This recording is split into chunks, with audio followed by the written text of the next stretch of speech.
اس میں ایک بات کہوں گا کہ کچھ لوگوں سے پوچھا جائے کہ کیا آپ کی شادی کو عمر نہیں ہوئی ہے، آپ شادی نہیں کریں گے؟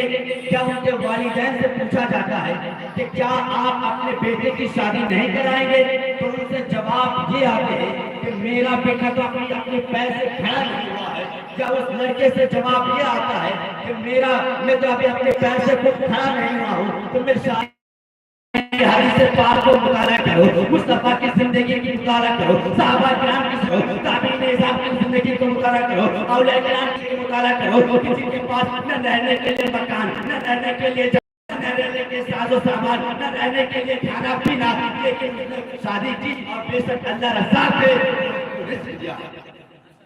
حضرات اکرام، جب کوئی مہمان کسی گھر میں آتا تو ان کے آنے سے پہلے اس میزبان کے گھر میں اللہ رب العزت 40 دن پہلے انہیں کا جو رزق ہے، وہ جو کھائے گا پیے گا پہنے گا، سارے ساز و سامان کا انتظام خود خالق کائنات اس میزبان کے گھر میں پہنچا دیتا ہے۔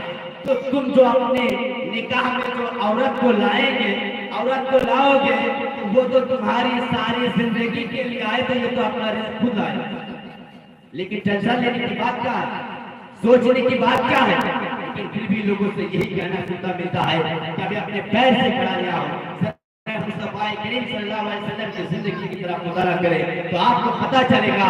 ایک صحابی کا معاملہ آیا، وہ صحابی کا معاملہ یہ تھا کہ اللہ کے نبی صلی اللہ علیہ وسلم کی بارگاہ ہے، آپ کی بارگاہ میں ایک صحابی کا معاملہ یہ تھا کہ آپ کا نکاح ایک خاتون سے طے ہو چکا تھا۔ جب یہ خبر میرے مصطفیٰ کریم صلی اللہ علیہ وسلم کو ملی تو حضور نے اس صحابی کو بلایا اور بلانے کے بعد ان سے پوچھا، اے میرے صحابی ذرا یہ بتاؤ، میں نے سنا کہ تمہارے نکاح کا جو تم نکاح کرنا چاہتے ہو، تمہارا نکاح طے ہو چکا ہے، تو کیا تمہارے پاس مہر دینے کے لیے کچھ پیسہ ہے؟ کیا تمہارے پاس مہر ادا کرنے کے لیے کچھ روپیہ ہے؟ تو وہ صحابی کہنے لگے، یا رسول اللہ صلی اللہ علیہ وسلم، میری ماں باپ آپ پر قربان ہو، میرے پاس کوئی سامان نہیں ہے، میرے پاس رہنے کے لیے گھر نہیں ہے، میرے پاس کوئی ساز و سامان نہیں ہے، لیکن میں کیا کروں؟ پھر حضور علیہ السلام دوسری مرتبہ انہیں یہ پوچھتے ہیں، کیا تمہارے پاس کچھ ہے جو تم نکاح کرو گے تو اس سے پہلے مہر ادا کرو گے؟ تو صحابہ کرام وہ کہتے ہیں،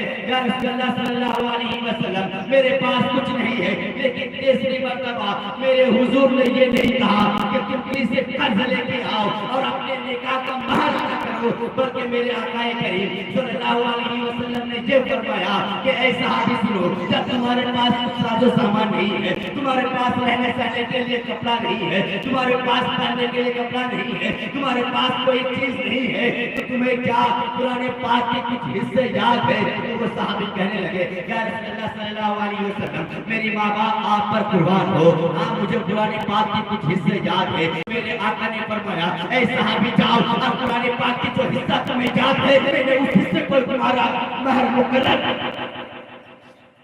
تو اس حدیث پاک میں آپ کو بات سمجھ میں آ گئی کہ وہ صحابی ایسے تھے جن کے پاس کوئی ساز و سامان نہیں تھا، نہ کھانا پینا، نہ رہنے کے لیے مکان، لیکن قرآن پاک کے کچھ حصے انہیں یاد تھے، تو میرے حضور نے انہی حصوں کو ان کا مہر ادا کر کے اس خاتون سے نکاح کرا دیا۔ میرے سبحان اللہ، یہ تھے میرے آقا۔